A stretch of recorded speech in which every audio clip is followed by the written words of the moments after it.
Selamat pagi anak-anak, apa kabarnya? Semoga semuanya dalam keadaan sehat dan tetap semangat ya anak-anak.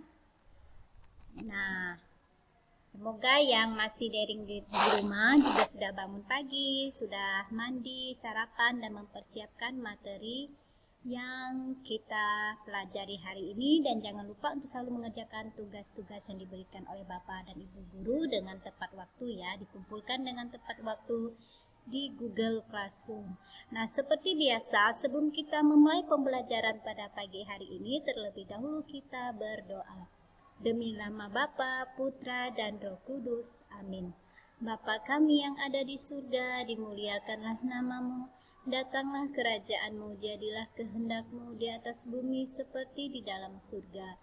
Berilah kami rezeki pada hari ini dan ampunilah kesalahan kami, seperti kami pun mengampuni yang bersalah kepada kami.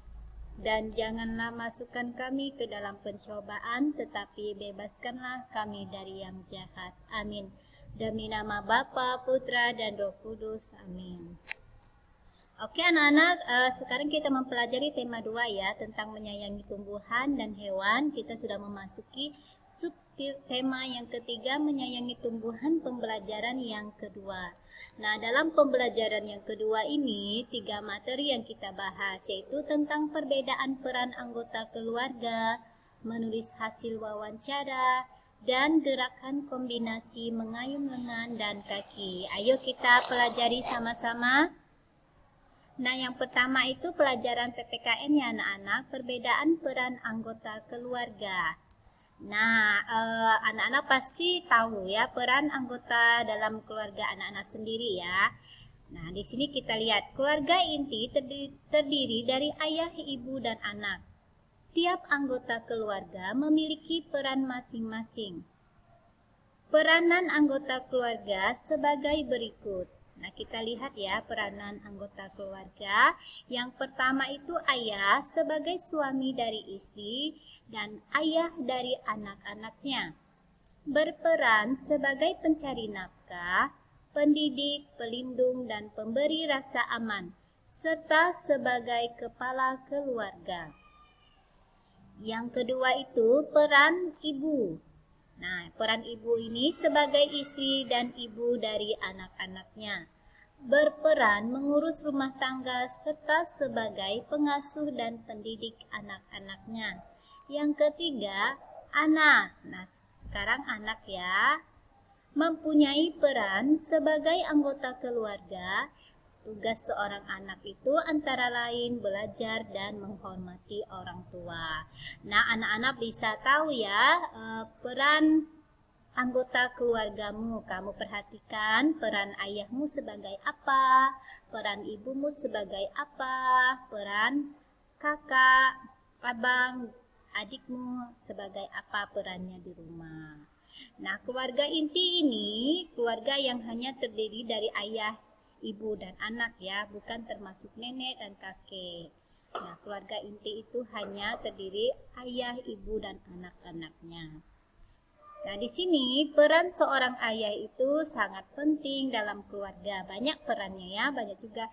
Nah, sebagai pencari nafkah, pendidik, pelindung, melindungi kamu, sebagai kepala keluarga. Nah, sebuah keluarga akan menjadi aman dan tentram jika peran ayah terpenuhi ya, dipenuhi dan dijalankannya sesuai dengan tanggung jawab dan kewajibannya. Nah, jika peran ayah tidak terlalu banyak dalam keluarga, maka keluarga tidak bisa harmonis begitu saja. Nah, peranan ayah dan ibu itu sangat penting. Anak-anak sudah tahu ya di sini. Nah, sekarang peranan ibu. Nah, ibu juga memiliki peranan yang begitu banyak ya. Peranan ibu itu sangat penting dan dialah fondasi dalam mendidik anak-anaknya. Pekerjaan seorang ibu itu banyak dan tak habis-habisnya. Setiap hari dia harus bangun pagi, menyiapkan sarapan, memasak, memandikan anaknya, mengajari anaknya, dan banyak sekali.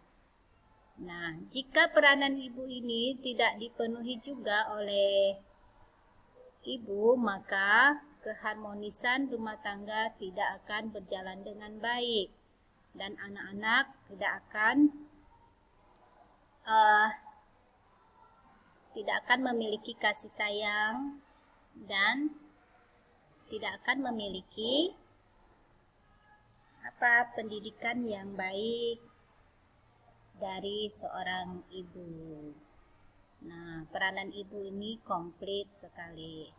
Nah, terkadang ibu ini juga bisa menjadi kepala keluarga sekaligus menjadi seorang ibu. Jika ayah meninggal atau terjadi hal-hal yang tidak kita inginkan dalam sebuah keluarga, maka ibu ini bisa berperan menjadi ayah. Dia juga mencari nafkah, dia juga harus mengurus rumah tangga, mengurus anak-anaknya. Nah, itu ya.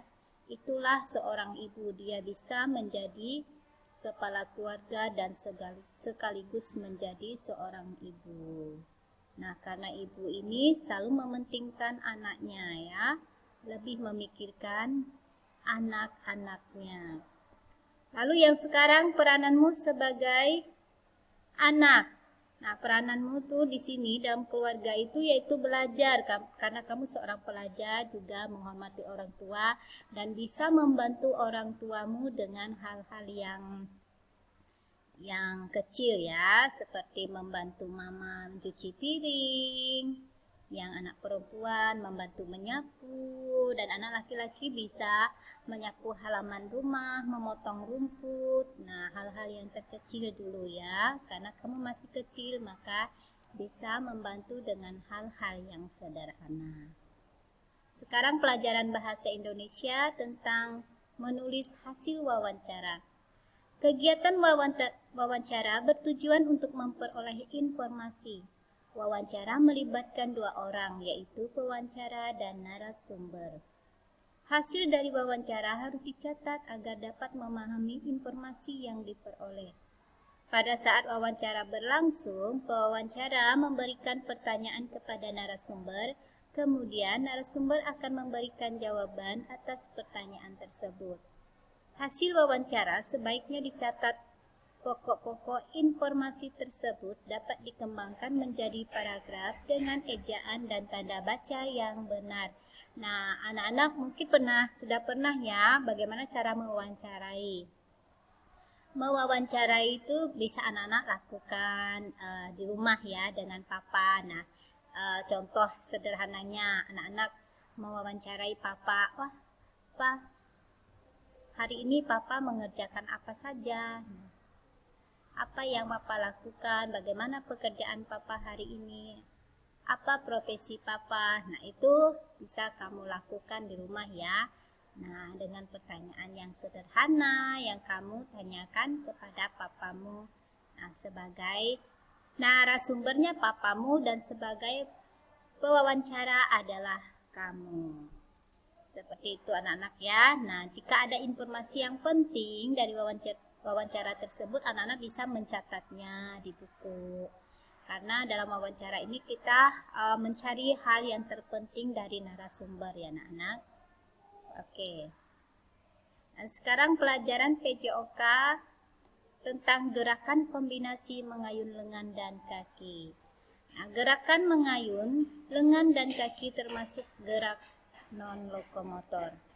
Masih ingatkah kamu apa gerak non-lokomotor? Nah, tentu anak-anak masih ingat ya, ingat terus apa gerakan non-lokomotor dan gerakan lokomotor. Di sini gerakan non-lokomotor itu adalah tanpa memerlukan perpindahan tempat.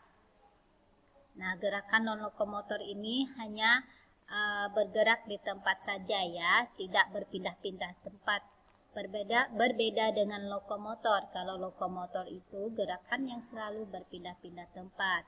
Sedangkan gerakan non-lokomotor ini gerakan yang bergerak di tempat seperti mengayun kaki, mengayun lengan, jalan di tempat, habis itu gerakan di tempat. Itu termasuk gerakan non-lokomotor.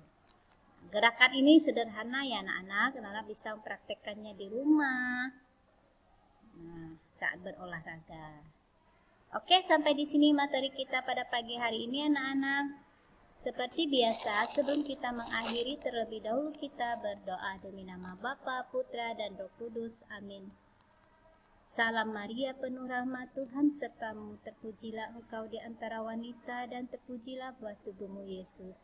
Santa Maria, Bunda Allah, doakanlah kami yang berdosa ini, sekarang dan waktu kami mati. Amin.